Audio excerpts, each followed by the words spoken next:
Football Guys Talking Basketball, FGTB. Ted, let's start with an OU win in Bedlam. Whew. Thank goodness. Sooners beat the Cowboys 66-62.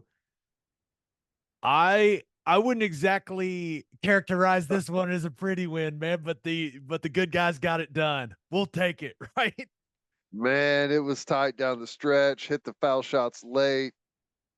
Yeah, that one was tight all the way through. I kept hoping that we were going to go on a run to really extend that thing and put it out of reach, but give Oklahoma State credit for staying right there with us. But yeah, you're right. Wasn't pretty, but absolutely had to have it. And they got the win. Big time. Before we go into who I thought played well, who kind of struggled, did Godwin really get a technical foul for waving a towel on the bench? Is that true? I don't know what it was. I have no idea. They didn't talk about it much on the broadcast that I ever saw. They just pointed out that he got teed up while he was sitting over there. T-Row was mocking the refs on Twitter on Sunday, not during the game. I want to make that clear. No, he was joking about it, but even Porter Moser, I heard him after the game. He thought it was because Godwin was waving a towel. Like, refs, what are we doing, guys? And it fouled him out. It fouled him out of the basketball game. The guy's a starter. It was a factor, too. It was a factor. Yeah, Northweather came in, and I thought he did an admirable job. But good stuff, yeah. You just can't do that as an official. That's insane. That's absurdity. Yeah, I don't know. It's hard not being there, not knowing what was said and everything, but I was really hoping that Porter was going to walk over there, grab the microphone, and say, "Don't boo the refs, no matter how bad they are." He was going to pull a Tubbs. Yeah, that would have been incredible. Going to do that. I think because the anniversary of that was just I think this last week. Yeah. I thought Jalen Moore had some big plays in this game. Yep. Some displays of athleticism, as we've grown used to seeing from him. He had the super athletic alley-oop early, then the alley-oop and one where he got hit. I thought that was a huge play. One of the biggest shots of the game, the corner three to make it 56-55. I mean, he ends up with 15 and 8. Another nice game. I'm not trying to put anyone else down, but I think he's their best player, man. I think you know what you're going to get from him pretty much night in and night out. Athleticism, runs the floor well. He puts pressure on people because of that, can hit some outside shots when you need him to. I mean, he's not the guy that you have to go to, and you're in the half court set and you need a bucket. He's really not that kind of best player, but from being the most consistent and pretty much knowing what you're going to get night in, night out from him, pretty good foul free throw shooter. So yeah, I mean, I think you're onto something there. McCollum continues to confuse me. Yeah. He was pretty much a non-factor until he hit the free throws late. Just a really strange game for him. I thought one of the keys to the win was OU's bench. Yeah. Now, it wasn't a huge night from any guy off the bench, but Hughley had 7. He also had my favorite player of the game when he got the flagrant running through that screen. Oh, I loved that so much. I know that Porter didn't love it. I know there are a lot of people that didn't love it, but I love that so much. It just set the tone, big fella. I love it. Suarez had 8. Northweather, they did a good job. They gave him some good minutes. Yeah. Is it Darthard or Darthard? Darthard. Then why do the TV broadcasts say Darthard? I don't know. Toby says Darthard, so that's why I say it, because I've heard Toby say it a lot. That's what I go with. And he hit the biggest shot of the game. Yeah. 3 to put him up 59-56. I mean, just a massive shot. Did you hear Porter talking about that shot after the game? No, because it hit, and then kind of just dropped in. Yeah. And he said it was Toby Keith just kind of waving that bad boy in from heaven.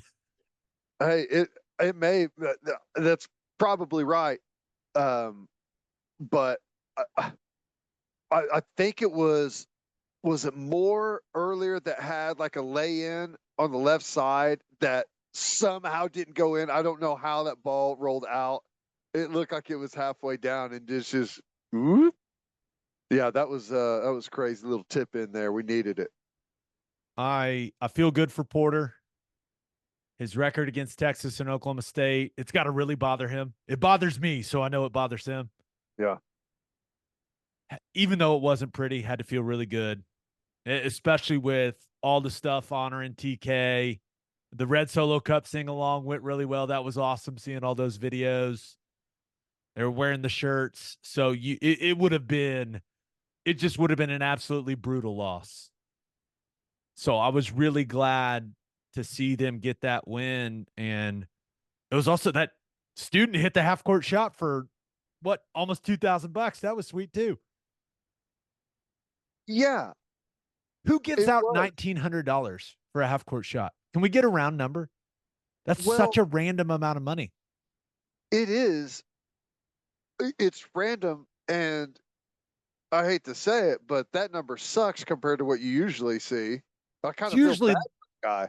Yeah, it's usually $5,000, $10,000, right? Right. Or more. Yeah. Huh. Wonder why it was only 1,900. You got anything else from that game? It was not a great watch, especially early. I was a little worried it was going to be first one to 40 was going to win that game. It was like 4-4 with 5 minutes gone or something like that. It was crazy. But no, it's a win. It wasn't pretty, but you absolutely had to have it.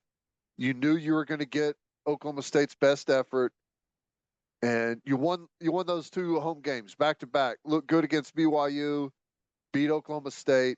After losing your last 2 home games, that feels good. And we got some fun games down the stretch now. Big week for the Sooners on the men's side.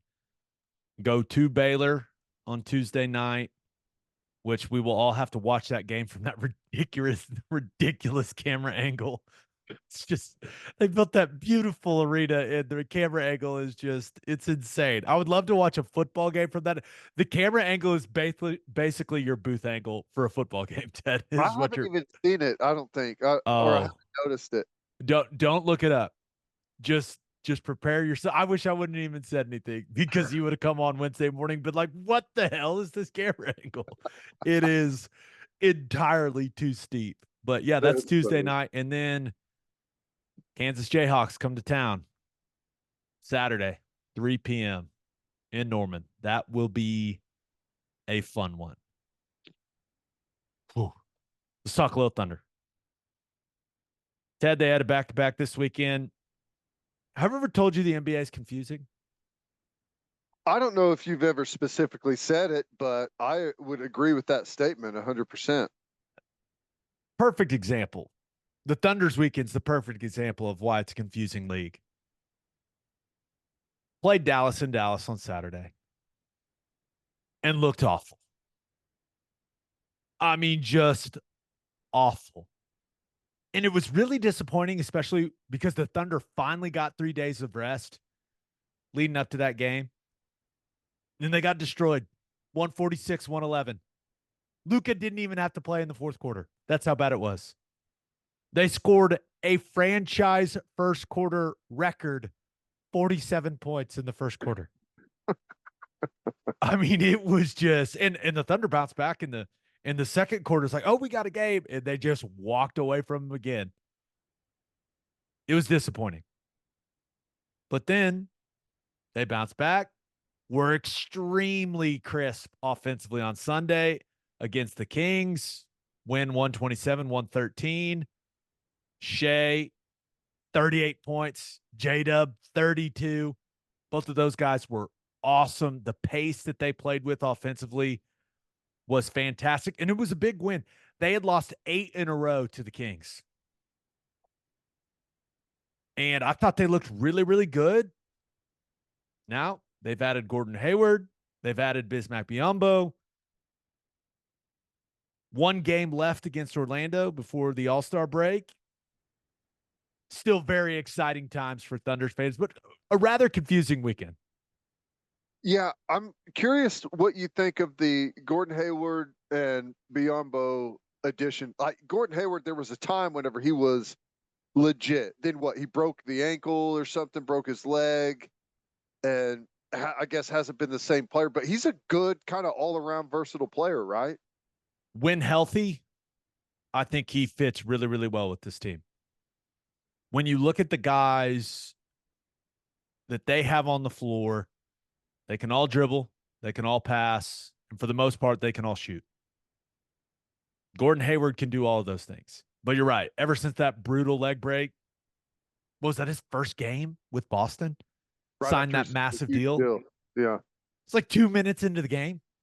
Non-contact too, wasn't it? Oh, If I just remember brutal. right. One of those compound fracture, bone out of the skin situations. Not good. No. But And then Biyombo, like, give you some nice size on the inside, rotation, get some minutes. it seems like he is going to be a situational guy. If you get into a series against Denver, you're going to need him to lean on Jokic for a little bit. Yeah. Well, it'll be good for some fouls. Do you ever expect him to drop 20 and 10? No. But it just gives you, and everything I've ever been told about him is he is an awesome teammate.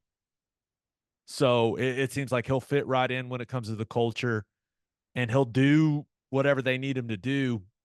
When you look at the additions they made and what they sent out, you've got Gordon Hayward, which it sounds like after the All-Star break, they expect him to be ready to go. So and we'll see. He's done. Like his contract clears after this year, right? He's on an expiring. So that's good. So if he looks really good for you, maybe you sign him to a team-friendly deal, and he looks at it and goes, "Hey, I can play some good basketball. There's a lot of good players here. We'll see." Guy's made a lot of money. Probably is most interested in winning at this point in his career.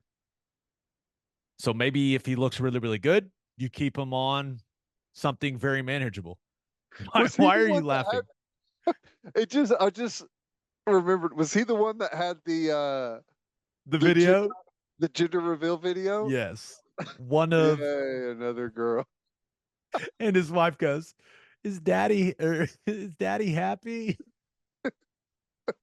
He goes, "Daddy's always happy." It is by far one of my favorite internet athlete videos ever. If you haven't seen it, go check it out. But yes, so we're getting that as well. The whole Hayward squad, I would assume, is going to make the trek to Oklahoma City, but he's on the expiring.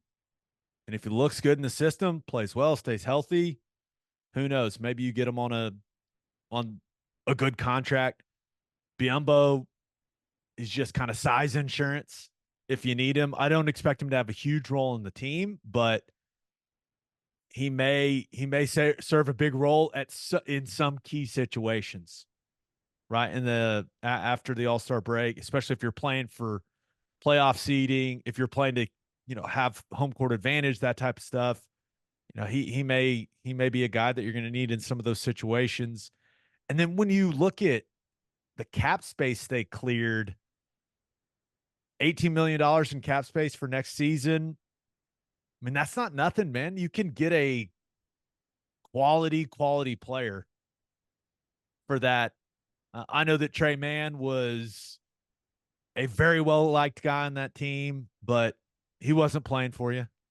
Bertans wasn't really playing for you. Micic, I hated seeing him go, but when you think about what it was going to look like in the playoffs, he was probably going to get pick and rolled off the floor just because teams would attack him over and over and over again defensively.